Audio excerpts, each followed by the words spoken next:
Everyone. आज हम बात करेंगे कॉटन कॉर्पोरेशन ऑफ इंडिया यानी सीसीआई के बारे में। मैं खुद सीसीआई में जूनियर कमर्शियल एग्जीक्यूटिव यानी जेसीई की पोस्ट पे काम कर चुकी हूँ, तो मैं आपको अपने रियल जॉब एक्सपीरियंस के बारे में बताऊंगी। सीसीआई क्या है, सीसीआई कैसे काम करता है, इसके साथ ही जेसीई का क्या जॉब रोल होता है, इस एग्ज़ाम को क्रैक करने के लिए हमको क्या स्ट्रेटेजी रखनी चाहिए, कैसे प्रिपरेशन करनी चाहिए और इसका क्या कट ऑफ रहता है। तो चलिए शुरू करते हैं। सबसे पहले हम देखेंगे सीसीआई क्या है। तो सीसीआई एक गवर्नमेंट ऑर्गेनाइजेशन है जो मिनिस्ट्री ऑफ टेक्सटाइल के अंडर में आता है। ये फुली गवर्नमेंट है। इसका काम रहता है फार्मर से कॉटन को परचेज करना, देन उसका स्टोर करना एंड सेल करना। सीसीआई मेनली तब वर्क करता है जब मार्केट प्राइस एमएसपी से कम हो जाता है, तो फार्मर्स को सपोर्ट करने के लिए सीसीआई वर्क में आता है और उनसे उनका कॉटन परचेज करता है एमएसपी रेट पे। उसके बाद में अगर हम देखें कि जॉब लोकेशंस कहाँ होगी, तो सीसीआई मेनली वहाँ ऑपरेट होता है जहाँ पे कॉटन प्रोड्यूसिंग रीजन्स होते हैं। तो इंडिया में सबसे ज़्यादा कॉटन महाराष्ट्र और गुजरात में प्रोड्यूस किया जाता है। यहाँ पे मेनली आपकी जॉब लोकेशंस होती हैं। महाराष्ट्र में इसकी 3 ब्रांच हैं, नागपुर, अकोला और औरंगाबाद। एंड गुजरात में इसकी 2 ब्रांच हैं, अहमदाबाद एंड राजकोट। इसके अलावा तेलंगाना, आंध्रा, कर्नाटका, तमिलनाडु, पंजाब, हरियाणा और राजस्थान में इसकी एक एक ब्रांच है। तो आपको इन लोकेशन में से कहीं पे भी आपको इसकी पोस्टिंग मिल सकती है। इसके बाद में अगर हम देखें कि जॉब प्रोफाइल क्या है जेसीई पोस्ट के लिए। जेसीई पोस्ट के लिए आपको फील्ड ऑफिस पे लोकेट किया जाता है, आपको ऑफिस वर्क नहीं मिलता है। आपकी ब्रांच के अंडर में बहुत सारे सेंटर्स होते हैं, अलग अलग जेसीई को अलग अलग सेंटर पे भेज दिया जाता है और उन सेंटर्स पे जिनिंग फैक्ट्रीज़ के अंदर आपको काम करना होता है। जिनिंग फैक्ट्री का मतलब है जहाँ पे कॉटन में से लिंट और सीड को अलग अलग किया जाता है।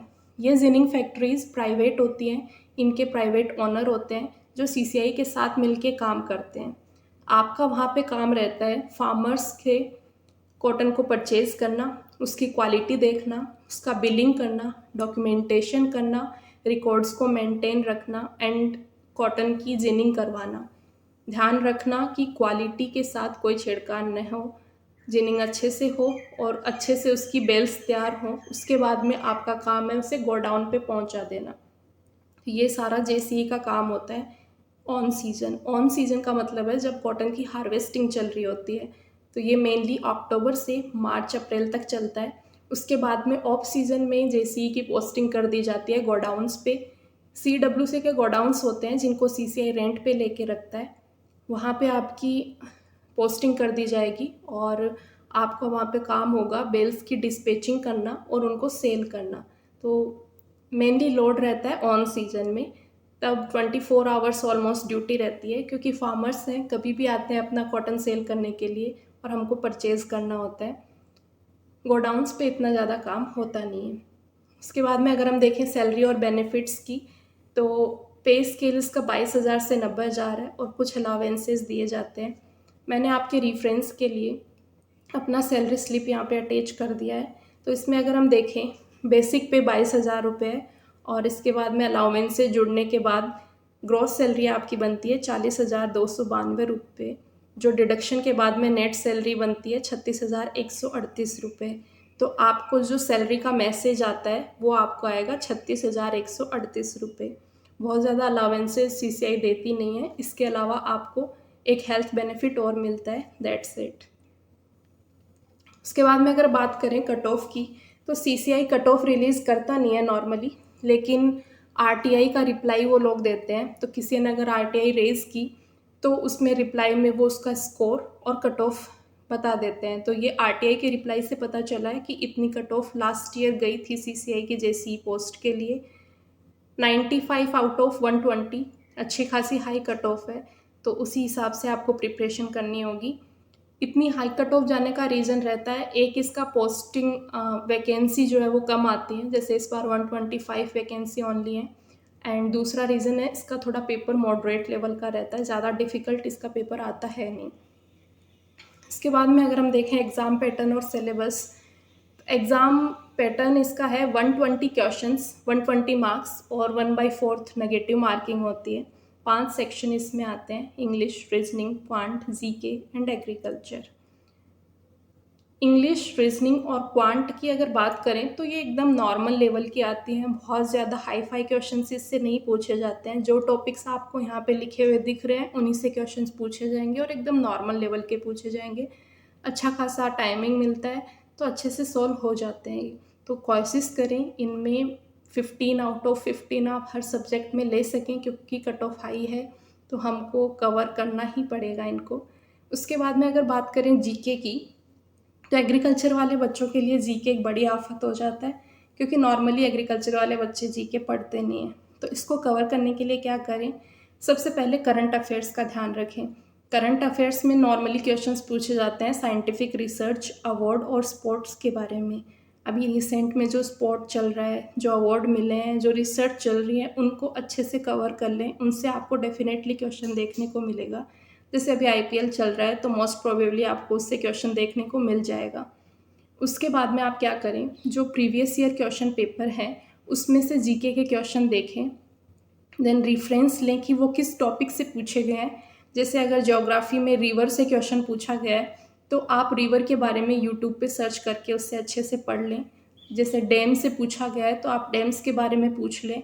तो ऐसा करके आप कुछ हद तक जीके को कवर कर सकते हैं, क्योंकि सीसीआई का एग्ज़ाम जुलाई तक हो जाएगा तो बहुत ज़्यादा हमारे पास टाइम नहीं है और हम इतना टाइम जीके को दे भी नहीं सकते हैं। तो आप इस तरीके से जीके को कवर कर सकते हैं ताकि एटलीस्ट कुछ क्वेश्चंस हमारे पास जीके के कवर हो जाएं।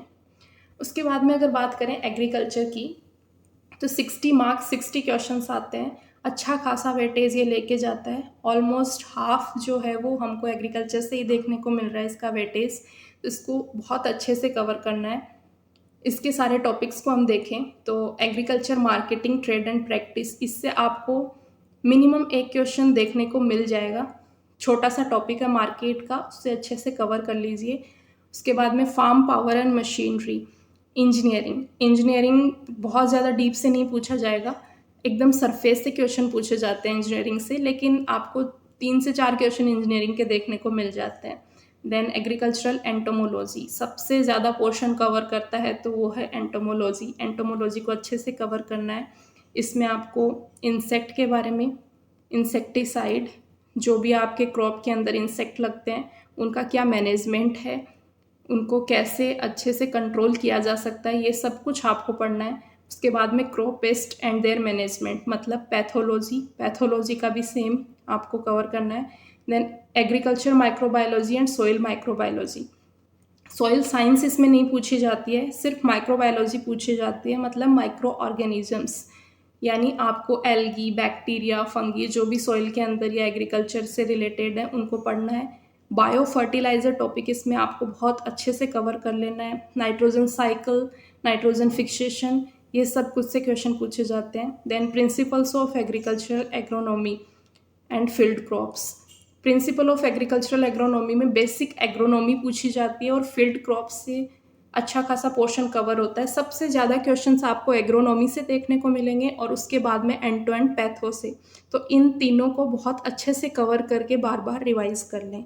देन वीड मैनेजमेंट में अगर हम पर्टिकुलर बात करें तो हर्बिसाइड से सबसे ज़्यादा क्वेश्चन पूछे जाते हैं। ऑलमोस्ट 2 से 3 क्वेश्चन आपको अकेले हर्बिसाइड से देखने को मिल जाते हैं। ऑर्गेनिक फार्मिंग छोटा सा एक टॉपिक है जिसमें से एक क्वेश्चन मिल जाएगा। Then dimension of agricultural farming, यानी इंटेंसिव फार्मिंग, डाइवर्सिफाइड फार्मिंग, ये सब जितनी भी फार्मिंग के टाइप्स हैं उनको आप अच्छे से देख लें। देन कॉटन के बारे में जितना भी जहाँ से जो मिल सके सब पढ़ना है, क्योंकि सीसीआई का एग्ज़ाम है, कॉटन से सबसे ज़्यादा पूछा जाएगा। कहाँ एरिया सबसे ज़्यादा है, कहाँ प्रोडक्शन ज़्यादा हो रहा है, कहाँ यील्ड ज़्यादा है, कॉटन कैसे ग्रो करते हैं, कौन सी वेराइटीज़ हैं, कौन सी प्रैक्टिसेस हैं, कौन सी नई टेक्निक आई है, कितना एरिया है, सब कुछ आपको कॉटन के बारे में कवर करके रखना है। ये मोस्ट इम्पोर्टेंट है। उसके बाद में अगर हम देखें प्रिपरेशन टिप्स, तो हमने एग्ज़ाम पैटर्न और सिलेबस को समझ लिया है, उसके हिसाब से आपको प्रिपरेशन करनी है। जितने टॉपिक्स उसमें दिए हुए हैं सिलेबस में सिर्फ वही पढ़ने हैं, बाकी नहीं पढ़ने हैं। जैसे एग्रीकल्चर की बात करें तो उसमें हॉर्टिकल्चर बिल्कुल भी नहीं पूछा जाता है, दिया हुआ ही नहीं है सिलेबस में, तो आपको पढ़ने की ज़रूरत नहीं है। सॉइल साइंस का मेन जो पार्ट आता है वो नहीं आता है। तो इस टाइप से जो टॉपिक्स नहीं दिए हुए हैं वो आपको कवर करने की ज़रूरत नहीं है। Then focus on professional knowledge, यानी एग्रीकल्चर पे आपको सबसे ज़्यादा फोकस करना है क्योंकि हाईएस्ट वेटेज लेके जाती है। रीजनिंग, इंग्लिश और क्वांट की अच्छे से प्रैक्टिस करें, मॉक टेस्ट दें, इनमें कोशिश करें फुल आउट ऑफ फुल ले सकें आप, क्योंकि कट ऑफ आई जाती है तो आपको इनको एटलीस्ट कवर करके रखना पड़ेगा। Then current affairs and agriculture news पे अपडेट रहें।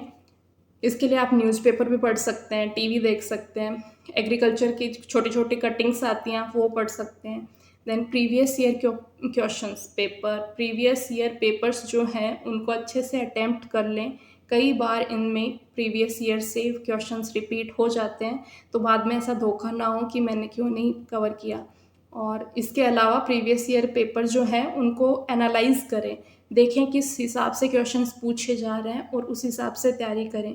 एक अच्छा सा शेड्यूल बनाएं। बहुत ज़्यादा टाइम नहीं देंगे ये एग्ज़ाम के लिए, क्योंकि इनको अक्टूबर तक ज्वाइनिंग करवानी है, तो ये जुलाई में पक्का एग्ज़ाम करवा ही देंगे। अगर हो सके तो शॉर्ट नोट्स बनाएं क्विक रिवीजन के लिए, और मोस्ट इम्पोर्टेंट कॉन्फिडेंट, हेल्थी और पॉजिटिव रहें। इसके बिना कोई भी एग्ज़ाम कवर नहीं की जा सकती है। इसके अलावा एक डाउट रहता है कि कितनी एग्ज़ाम्स होती हैं सीसीआई के लिए, इंटरव्यू होता है या नहीं। तो जेसीई की पोस्ट के लिए सिर्फ एक रिटर्न एग्ज़ाम होती है, उसके बाद में डायरेक्ट डीवी यानी डॉक्यूमेंट वेरिफिकेशन होता है, और डॉक्यूमेंट वेरिफिकेशन के अगले ही दिन आपको ज्वाइनिंग दे दी जाती है। कोई इंटरव्यू नहीं होता, इसके अलावा कोई और एग्ज़ाम नहीं होती, single return exam and then document verification. Document verification के लिए आपको अच्छे से आपके डॉक्यूमेंट्स तैयार रखने हैं, फिर आपको कोई दिक्कत नहीं आएगी, कोई सेकंड स्टेप नहीं है, आपको डायरेक्ट ज्वाइनिंग दे दी जाती है। सो आज के लिए इतना ही। अगर सीसीआई के बारे में आपको कोई और डाउट हो, कुछ और जानना हो, तो कमेंट करें, मैं आपको रिप्लाई दे दूँगी, या तो उसके लिए सेपरेट वीडियो बना दूँगी। Thank you so much.